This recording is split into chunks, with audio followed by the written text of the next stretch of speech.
sudah mendengar penjelasan dari para dokter yang ahli, 85% itu tidak ada gejala klinisnya. Jadi yang membawa virus itu dia sehat-sehat saja, apalagi yang masih muda. Dia tidak ada gejala demam, tidak ada gejala batuk. Padahal 85%. Nah, boleh jadi di masjid itu ada dua pilihannya. Kita tertular atau tanpa sadar kita menularkan ke orang lain.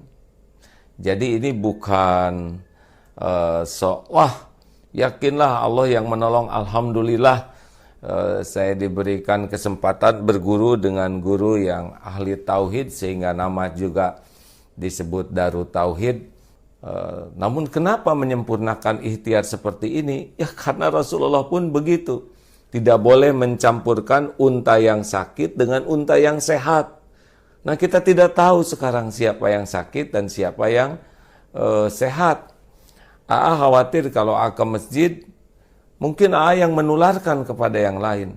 Karena orang-orang sehat itu ujiannya sekarang 85% virus itu tidak menunjukkan gejala klinis. Saudaraku sekalian, ini bukan main-main ya. Lihat dalam tempo sebentar saja 2 minggu grafiknya dari 2 sekarang sudah 227. Bisa dibayangkan ini persis keadaan Italia 2 minggu pertama. Juga keadaan Iran 2 minggu pertama. Tiba-tiba begitu, ini besok lusa bisa melesat karena sebagian besar yang terpapar virus itu tidak menyadari dirinya membawa. Kita berdesak-desakan terus kena lewat tubuh. Kemarin sudah juga menyimak penjelasan dari dokter yang langsung ini berinteraksi. Beliau mengatakan sekarang kawan-kawan dokter itu dari ahli paru sebagian sudah dirumahkan. Ventilator juga sudah berkurang.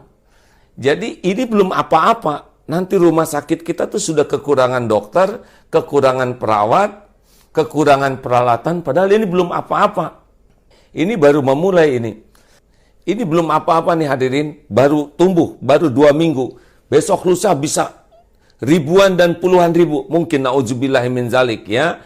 Kalau kita melihat kesantaian kita ya, melihat kesantaian kita persis di Italia yang santai, rileks saja, dianggap remeh dan tiba-tiba melesat. Ini adalah kezoliman bagi kita kalau kita menganggap remeh.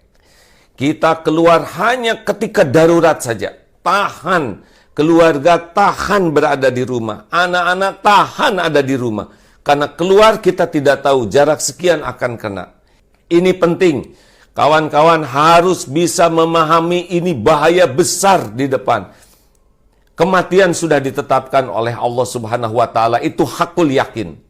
Ini bukan bicara masalah mati, tetapi ini penyebaran yang luar biasa ini. Kapasitas rumah sakit kita terbatas, dokter, perawat terbatas. Ini beda dengan di negara lain yang fasilitasnya banyak, kemudian uangnya juga banyak, kesadaran masyarakatnya disiplin. Korea itu tidak di lockdown, tapi disiplin. Dan setiap hari itu mengecek dari sini tuh sampai 15.000. Nah, kita sudah hampir setengah bulan, baru berapa ratus yang dicek. Ini luar biasa di depan ini. Saudara-saudaraku sekalian, ini luar biasa di depan. Sedih sekali melihat banyak orang yang meremehkan, bahkan menertawakan satu sama lain, masih senang berkerumun. Ya mungkin karena belum paham.